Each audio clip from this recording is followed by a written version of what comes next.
Pretty interesting. Almost 40% of those in recovery from bulimia relapse within 2.5 years.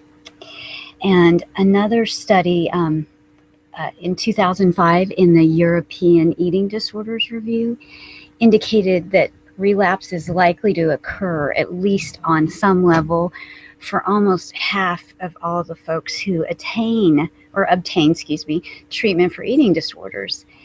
And it continues on a slippery slope. Even, after 6 to 7 months, or 8 to 12 months, 34% of sufferers are relapsing. So those are pretty discouraging statistics. And for somebody who is just coming out of treatment, that can be very disheartening. But there's a lot of hope from this research. And one is that they've identified some key things that could help somebody predict whether or not you're likely to fall into relapse. And some of those factors are how intense and frequent was the duration of bulimic behavior before seeking treatment, and another is how motivated are you to get better. Another key evaluator for likelihood of relapse was, is there follow-up available to the sufferer once their treatment ends? And then last of all, one thing that was pretty clear in the research was how obsessed with eating and control of eating and weight the individual was during treatment and after was a good indicator of their susceptibility to relapse.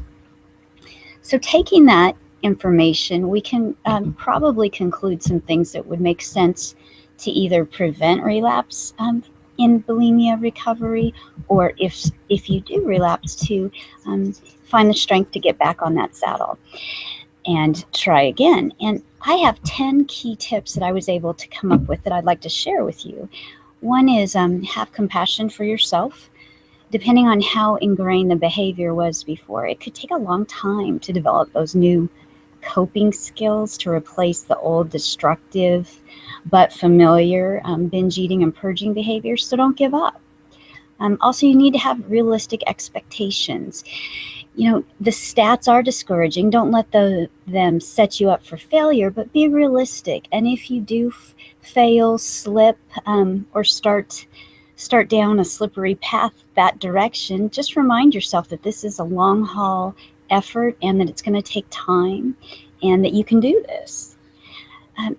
Another key recommendation is to stay in contact with others who would support you in this recovery on an ongoing basis. Stay open and authentic with these key support people and let them know how you're really doing and feeling and what you need to remain in recovery, or if necessary, get back on track.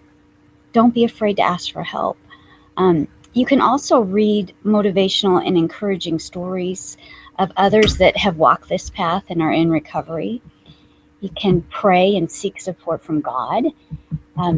You can join an online support group of others who are in recovery. For example, we have the Pro Recovery group at Eating Disorder Hope. And there's a lot of wonderful folks there who are very committed to recovery that would enjoy supporting you and getting to know you.